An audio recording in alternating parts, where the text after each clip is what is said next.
जय श्री कृष्णा, राधे राधे। आप सभी भक्तों का आपके अपने YouTube चैनल श्री कृष्ण दीवानी में हार्दिक स्वागत है। कार्तिक महात्म्य के छठे दिन की कथा में हम आज सुनेंगे कार्तिक मास में तुलसी वृक्ष को लगाने का महत्व तथा तुलसी पूजन की महिमा। तो आइए सर्वप्रथम भगवान का स्मरण करते हुए आप सभी मेरे साथ बोलिए। शांताकारं भुजगशयनं पद्मनाभं सुरेशं विश्वधारं गगनसदृशं मेघवर्णं शुभांगं लक्ष्मीकान्तं कमलनयनं योगिभिर्दयानगमयं वन्दे विष्णुं भवभयहरं सर्वलोकैकनाथम्। ओम नमो भगवते वासुदेवाय। श्री राधा कृष्णाभ्याम नमो नमः। श्री लक्ष्मी नारायण भगवान की जय। तुलसी महारानी की जय। ब्रह्मा जी कहते हैं नारद मुनि से कि हे मुनि श्रेष्ठ नारद, कार्तिक मास में जो विष्णु भगत पुरुष प्रातःकाल स्नान करके पवित्र होकर कोमल तुलसी दल से भगवान दामोदर की पूजा करता है वह निश्चय ही मोक्ष को प्राप्त कर लेता है। जो भक्ति से रहित है वह ऐसा व्यक्ति यदि स्वर्ण आदि से भी भगवान की पूजा करे तो भी वह उसकी पूजा को ग्रहण नहीं करते हैं। सभी वर्णों के लिए भक्ति ही सबसे उत्कृष्ट मानी गई है। भक्तिहीन कर्म भगवान विष्णु को प्रसन्न करने वाला नहीं होता है। यदि तुलसी के आधे पत्ते से भी प्रतिदिन भक्ति पूर्वक भगवान की यदि पूजा की जाए तो भी वे स्वयं आकर उसे दर्शन देते हैं। पूर्व काल में भक्त विष्णुदास भक्ति पूर्वक तुलसी जी का पूजन करने से शीघ्र ही विष्णु धाम को चला गया था और राजा चोल उसकी तुलना में गौण हो गए। अब तुलसी का महात्म्य तुम सुनो। वह तुलसी पाप का नाश और पुण्य की वृद्धि करने वाली है। अपने द्वारा लगाई हुई तुलसी जितना अधिक अपने मूल का विस्तार करती है अर्थात जितनी लंबी होती जाती है उतने ही सहस्त्र युगों तक मनुष्य ब्रह्मलोक में प्रतिष्ठित होता है। यदि कोई तुलसी संयुक्त जल में स्नान करता है तो वह सभी पापों से मुक्त होकर भगवान विष्णु के लोक में आनंद का अनुभव करता है। हे महामुने, जो लगाने के लिए तुलसी का संग्रह करता है और लगाकर तुलसी का वन तैयार कर देता है वह उतने से ही पाप मुक्त होकर ब्रह्मा भाव को प्राप्त होता है। जिसके घर में तुलसी का बगीचा विद्यमान है उसका वह घर तीर्थ के समान है। वह यमराज के दूत नहीं जाते हैं। तुलसी वन सभी पापों को नष्ट करने वाला, पुण्यमय तथा अभिष्ट कामनाओं को देने वाला है। जो श्रेष्ठ मनुष्य तुलसी का बगीचा लगाते हैं वे यमराज को नहीं देखते हैं। जो मनुष्य तुलसी काष्ठ संयुक्त गंध को धारण करता है क्रियमाण पाप उसके शरीर का स्पर्श नहीं करता है। जहाँ तुलसी वन की छाया होती है वहीं पितरों की तृप्ति के लिए श्राद्ध करना चाहिए। जिसके मुख में, कान में या फिर मस्तक पर तुलसी का पत्ता दिखाई देता है उसके ऊपर यमराज भी दृष्टि नहीं डाल सकते हैं। फिर दूतों की तो बात ही क्या है। जो प्रतिदिन आदर पूर्वक तुलसी जी की महिमा को सुनता है वह सभी पापों से मुक्त होकर ब्रह्मलोक को जाता है। पूर्व काल की बात है, काश्मीर देश में हरिमेधा और सुमेधा नाम के दो ब्राह्मण रहा करते थे जो कि भगवान विष्णु की भक्ति में ही संलग्न रहते थे। उनके हृदय में संपूर्ण प्राणियों के प्रति दया थी। वे दोनों सब तत्वों का यथार्थ मर्म समझने वाले थे। किसी समय वे दोनों ब्राह्मण तीर्थ यात्रा के लिए चले। जाते जाते किसी दुर्गम वन में वे परिश्रम से व्याकुल हो गए। वहां उन्होंने एक स्थान पर तुलसी का एक वन देखा। उनमें से सुमेधा ब्राह्मण ने वह तुलसी का महान वन देखकर उसकी परिक्रमा की और भक्ति पूर्वक उस वन को प्रणाम किया। यह देखकर हरिमेधा ब्राह्मण ने तुलसी का महात्म्य और फल जानने के लिए बड़ी ही प्रसन्नता के साथ बार बार उससे पूछा और उससे कहा कि हे ब्राह्मण, अन्य देवताओं, तीर्थों, व्रतों और मुख्य मुख्य ब्राह्मणों के रहते हुए तुमने तुलसी वन को क्यों प्रणाम किया है। यह बात सुनकर वह सुमेधा ब्राह्मण उसे बोला कि महाभाग सुनो, यह धूप सता रही है इसलिए हम लोग उस बरगद के समीप चलते हैं। उस बरगद की घनी छाया में बैठकर मैं यथार्थ रूप से तुम्हें वह सभी बताऊंगा। वहां विश्राम करके सुमेधा ने हरिमेधा से कहना आरंभ किया। सुमेधा ने कहा हरिमेधा से कि हे विप्रवर, पूर्व काल में दुर्वासा के श्राप से जब इंद्र का ऐश्वर्य छिन गया था उस समय ब्रह्मा आदि देवताओं और असुरों ने मिलकर क्षीर सागर का मंथन किया था। उससे अर्थात उस मंथन से ऐरावत हाथी, कल्प वृक्ष, चंद्रमा, लक्ष्मी, उच्चय शर्वा घोड़ा, कौस्तुभ मणि तथा धन्वंतरी रूप भगवान श्रीहरि और दिव्य औषधियां प्रकट हुई थीं। तदंतर अजरता और अमरता प्रदान करने वाले उस अमृत कलश को दोनों हाथों में लिए हुए श्री विष्णु बड़े ही हर्ष को प्राप्त हुए। उन श्री विष्णु के नेत्रों से अनंत काश्रू की कुछ बूंदें उस अमृत के ऊपर गिरी। उनसे तत्काल ही मंडलाकार तुलसी उत्पन्न हुई। इस प्रकार वहां प्रकट हुई लक्ष्मी और तुलसी को ब्रह्मा आदि देवताओं ने श्री हरि की सेवा में समर्पित किया था और भगवान ने लक्ष्मी और तुलसी को ग्रहण कर लिया। तभी से तुलसी जी जगदीश्वर श्री विष्णु की अत्यंत ही प्रिय करने वाली हो गई। संपूर्ण देवता भगवत प्रिया तुलसी की श्री विष्णु भगवान के समान ही पूजा करते हैं। भगवान नारायण संसार के रक्षक हैं और तुलसी उनके प्रियतमा हैं, इसीलिए उन्हें मैंने प्रणाम किया है। सुमेधा इस प्रकार कह ही रहे थे कि तभी सूर्य के समान अत्यंत तेजस्वी एवं विशाल विमान उनके निकट ही दिखाई दिया। तभी वहां उन दोनों के आगे ही वह बरगद का वृक्ष भी गिर पड़ा और उससे दो दिव्य पुरुष निकले। वे दोनों पुरुष अपने ही तेज से सूर्य के समान संपूर्ण दिशाओं को प्रकाशित कर रहे थे। उन दोनों ने हरिमेधा और सुमेधा को प्रणाम किया। उन्हें देखकर वे दोनों ब्राह्मण हरिमेधा और सुमेधा भय से विह्वल हो गए और आश्चर्यचकित होकर उनसे बोले कि आप दोनों कौन हैं? देवताओं के समान आपका सर्व मंगलमय स्वरूप है। आप नूतन मंदार की माला को धारण किए हुए कोई देवता से प्रतीत हो रहे हैं। उन दोनों के इस प्रकार पूछने पर वृक्ष से निकले हुए वे पुरुष उनको बोले कि हे विप्रवरों, आप दोनों ही हमारे माता पिता और गुरु हैं, बंधु आदि भी आप दोनों ही हैं। इतनी बात कहकर उन दोनों में से जो ज्येष्ठ था वह बोला कि मेरा नाम आस्तिक है, मैं देवलोक का निवासी हूँ। एक दिन मैं नंदनवन में एक पर्वत पर क्रीड़ा करने के लिए गया। वहां देवांगनाओं ने मेरे साथ इच्छा के अनुसार विहार किया। उस समय युवतियों के मोती और बेला के हार तपस्या करते हुए लोमश मुनि के ऊपर गिर पड़े। वह सब देखकर मुनि को बड़ा ही क्रोध हुआ। उन्होंने सोचा कि स्त्रियां तो परतंत्र होती हैं, अतः यह उनका अपराध नहीं है, यह दुराचारी आस्तिक ही श्राप देने के योग्य है। ऐसा निश्चय करके उन्होंने मुझे श्राप दिया और कहा कि अरे तू ब्रह्म राक्षस होकर बरगद के वृक्ष पर निवास कर। फिर मैंने विनय पूर्वक जब उन्हें प्रसन्न किया तब उन्होंने इस श्राप से मुक्त होने की अवधि भी निश्चित कर दी।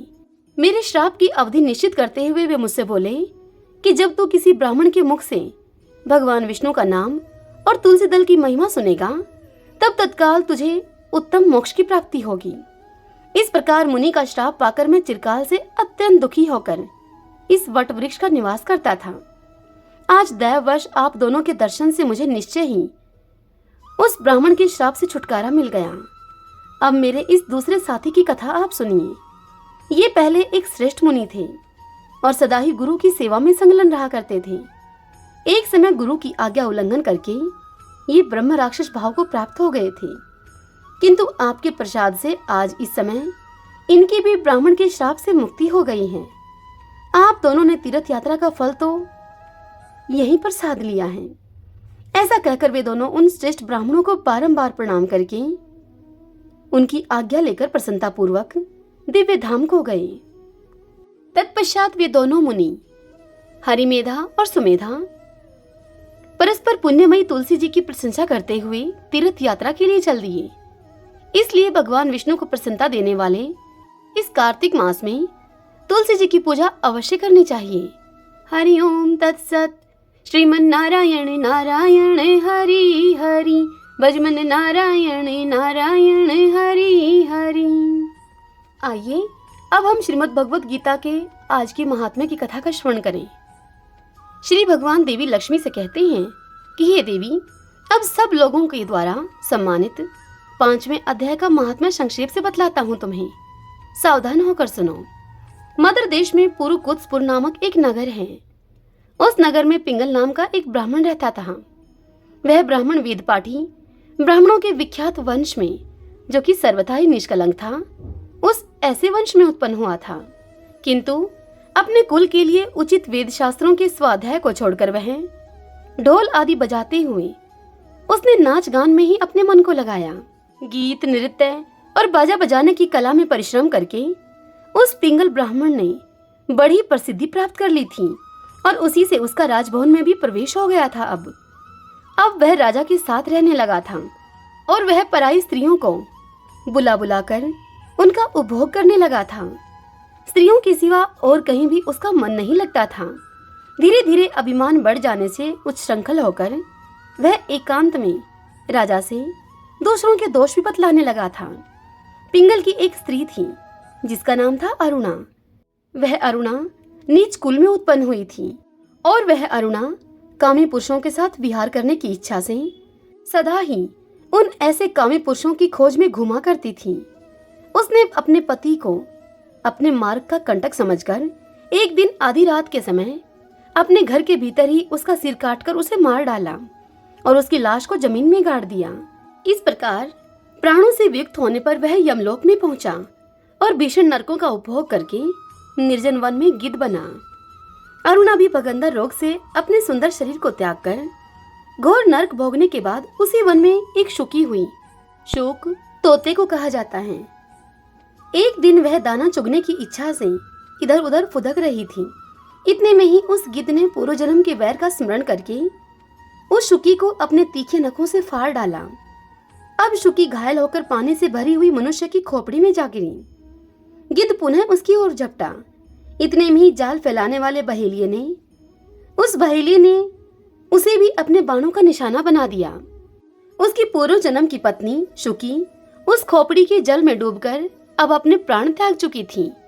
फिर वह क्रूर पक्षी भी अर्थात वह गिद्ध भी उसी खोपड़ी में गिरकर डूब गया। तब यमराज के दूत उन दोनों को यमलोक में लेकर गए।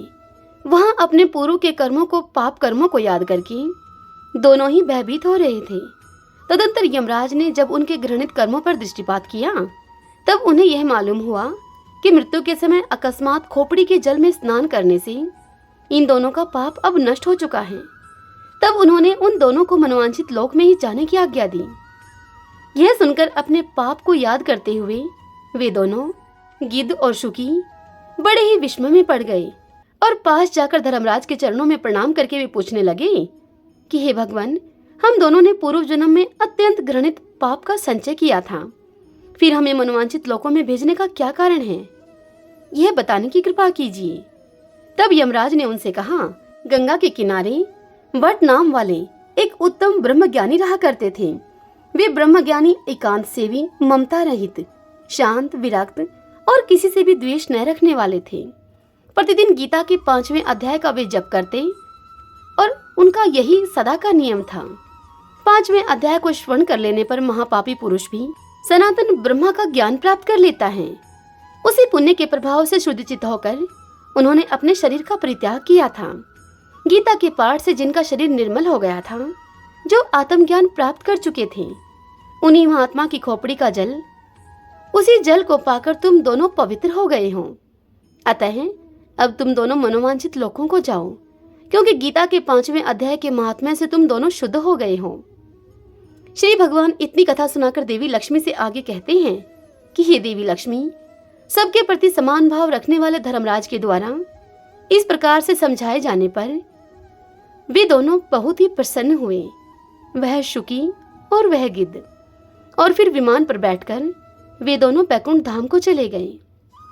हरि ओम तत्सत। श्रीमन्नारायण नारायण हरि हरि, भजमन नारायण नारायण हरि हरि।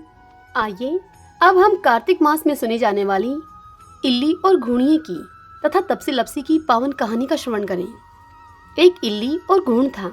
इल्ली बोली घूण से कि आ भाई घूण, कार्तिक नहाए। तब घूण उससे बोला कि तू तो गोरी पड़ी है, तू ही नहा ले, मेरे तो मोट बाजरा पड़ा है, मैं तो नहीं नहाऊंगा। मैं तो हरे हरे बाजरे का सिट्टा खाऊंगा और ठंडा ठंडा पानी पीऊंगा। यह सुनकर बाद में इल्ली तो राजा की लड़की के पल्ले लगकर नहा ली और घूण नहीं नहाया। कार्तिक उतरते ही दोनों की मृत्यु हो गई। बाद में इल्ली ने कार्तिक नहाए के पुण्य से राजा के घर में बेटी बनकर जन्म लिया और घूण राजा के घर गधा बना।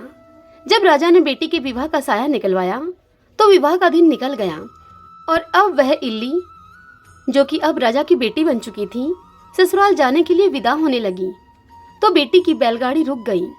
यह देखकर राजा ने कहा कि बेटी, बैलगाड़ी क्यों रुक गई है? तुझे जो चाहिए सो मांग ले। तब वह लड़की कहने लगी कि मुझे तो यह गधा चाहिए। तब राजा बोले कि यह तूने क्या मांगा, यह मत ले, जो चाहे धन दौलत वह तू सब ले जा। परंतु वह राजा की बेटी नहीं मानी और उसने कहा कि पिताजी, मुझे तो यही गधा चाहिए। तब वह गधा फुदक फुदक कर राजा की बेटी के रथ के पीछे भागने लगा।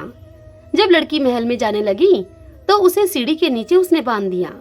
जब राजा की वह बेटी सीढ़ी उतरने लगी तो उस गधे ने उससे कहा कि हे सुंदरी, हे लड़की, थोड़ा पानी तो पिला दे। तब उस लड़की ने कहा कि आ नहा ले। तब तूने कहा था कि मैं तो बाजरा खाऊंगा और ठंडा ठंडा पानी पीऊंगा।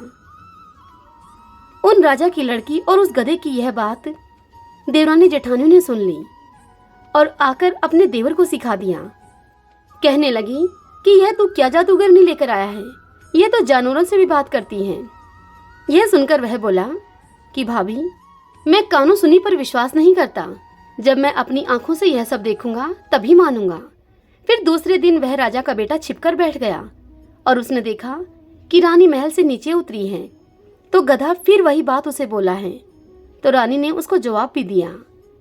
तब वह तलवार निकालकर खड़ा हो गया अपनी पत्नी के सामने और बोला कि तू जानवर से क्यों बात कर रही है, तू मुझे यह सब बता, वरना मैं तुझे अभी तलवार से मार दूंगा। तब रानी ने उससे कहा कि औरत का भेद मत खोलो। यह सुनकर राजा ने कहा कि मैं तेरा पूरा भेद खोलूंगा। इस पर रानी ने उसे बताया कि पिछले जन्म में मैं तो इल्ली थी और यह घून था। जब मैंने इसको कहा कि आ भाई घून, कार्तिक नहा ले, तब यह नहाया नहीं, जिससे कि इस योनि में यह गधा बना। और मैं राजा की लड़की के पल्ले से लगकर नहाई तो मैंने राजा के घर में जन्म पाया, इसलिए मैं तो इससे पिछली बात कर रही थी। यह सब बात सुनकर राजा ने उससे पूछा अपनी पत्नी से कि क्या कार्तिक में नहाने का इतना फल मिलता है। तब उस रानी ने बताया कि हाँ, कार्तिक में नहाने से मैं आपके घर में राजपाट कर रही हूँ। यह सुनकर राजा ने कहा कि इतना फल है तो हम दोनों अब जोड़े से कार्तिक नहाएंगे और खूब दान पुण्य करेंगे, जिससे कि आगे हमें और ज्यादा सुख मिलेगा। अब दोनों जने कार्तिक नहाने लगे तो राजा के घर में बहुत धन संपत्ति हो गई। हे कार्तिक महाराज, जैसे आपने इल्ली को सुख दिया वैसा सुख सबको देना, जैसा घुन को दिया वैसा किसी को मत देना। सभी बोलिए कार्तिक के भगवान राय दामोदर की जय। तपसी लपसी की कहानी। एक तपसी था, एक लपसी था। तपसी तो भगवान की तपस्या करता था और लपसी सवा सिर की लापसी बनाकर भगवान को भोग लगाता और लोटा हिलाकर जीम लिया करता था। एक दिन वे दोनों लड़ने लगे। लपसी बोला कि मैं बड़ा हूँ, तपसी बोला मैं बड़ा हूँ। इतने में ही वहाँ नारद जी आ गए और उनसे पूछने लगे कि तुम क्यों लड़ रहे हो। तब लपसी कहने लगा कि मैं बड़ा हूँ, मैं सवा सिर की लापसी बनाकर भगवान को भोग लगाकर जीमता हूँ। और तपसी ने कहा कि मैं बड़ा हूँ, मैं सारे दिन भगवान की पूजा अर्चना करता हूँ, उनके लिए तपस्या करता हूँ। यह सुनकर नारद जी बोले कि मैं तुम्हारा फैसला कल कर दूंगा। दूसरे दिन तपसी नहाकर आ रहा था तो नारद जी ने उसकी परीक्षा लेने के लिए 1.25 करोड़ की अंगूठी उसके आगे फेंक दी और स्वयं छिपकर देखने लगे। तब नारद जी ने देखा कि 1.25 करोड़ की अंगूठी तपसी के सामने पड़ी है। तो तपसी ने वह अंगूठी उठाकर अपने घुटने के नीचे दबा लिया और फिर दोबारा तपस्या करने लग गया। लपसी सुबह उठकर नहा धोकर सवा सिर की लापसी बनाकर भगवान का भोग लगाकर अब लोटा हिलाकर जीमने ही लगा था कि इतने में नारद जी उसके पास आए और दोनों को वहां बिठाया। तब दोनों ने पूछा कि बताइए महाराज, हम दोनों में से कौन सा बड़ा है। तब तपसी बोला कि मैं बड़ा हूँ।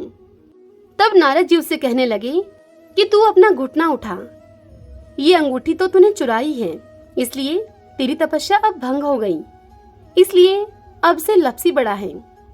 यह सुनकर तपसी बोला कि महाराज, मेरी तपस्या का फल मुझे कैसे मिलेगा।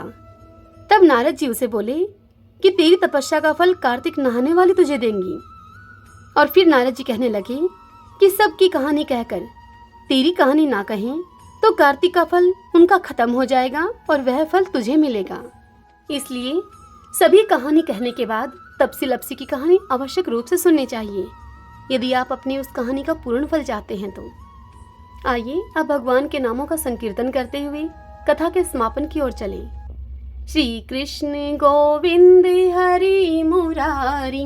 हे नाथ नारायण वासुदेव, श्री कृष्ण गोविंद हरि मुरारी। हे नाथ नारायण वासुदेव, श्री कृष्ण गोविंद हरि मुरारी।